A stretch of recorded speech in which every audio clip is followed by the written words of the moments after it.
When I'm cranking early in the year, not talking about big crankbaits, talking about smaller crankbaits, but kind of that pre-spawn time, water temperature might be in the high 40s, might be in the 50s, anywhere when you get up there to spawn, a lot of times those fish really like moving baits. Well, what rod and reel setup do you use? Do you use a really fast reel? Do you use a really slow reel? Well, to me, it depends on what bait you've got.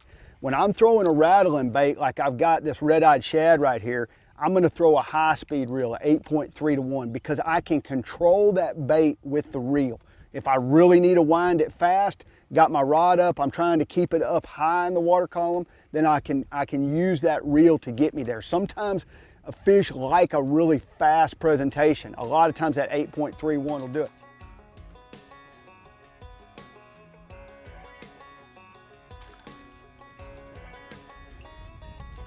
You know, cold water cranking is kind of a different animal. You know, a lot of times you're not trying to bump everything, but a lot of times when I'm fishing, man, I'm just thinking of all different kinds of baits. And I actually just sat down and tied on this 2-tap red-eye shad because these fish seem like they're shallow, but they're just not real aggressive.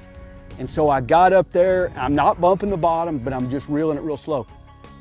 A vibrating bait like this, real tight action, will really catch them good when the water's cold. If I'm throwing just like a square bill, like a KVD 1.5, also 8.3 to 1. But then when I'm throwing something like a lucky shad, the lucky shad is a slower bait to me. I'm not wanting to bounce into cover, I'm wanting to fish that pretty slow.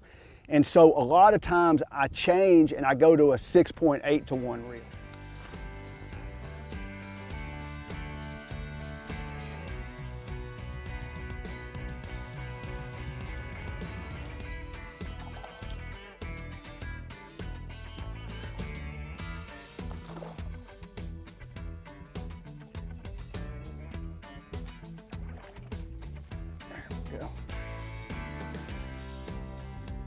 Now I'm cranking like a little drain, and a lot of times when you're thinking about cranking kind of pre-spawn, when the water's colder, you know, this fish, you know, feels cold to me.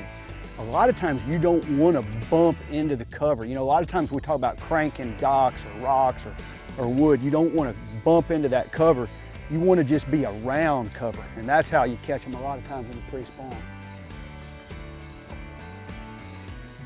And as far as my rod goes, I use a Bass Pro Shops cranking stick. Now, this rod right here is they've got different actions.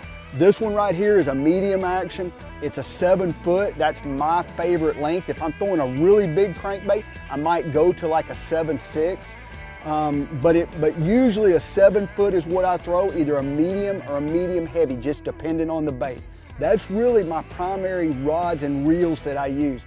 You can catch those big fish when you're cranking shallow this time of year, moving baits and keeping stuff from bouncing into the bottom. You know, you want it to be in that mid-layer water column a lot of times to catch those fish.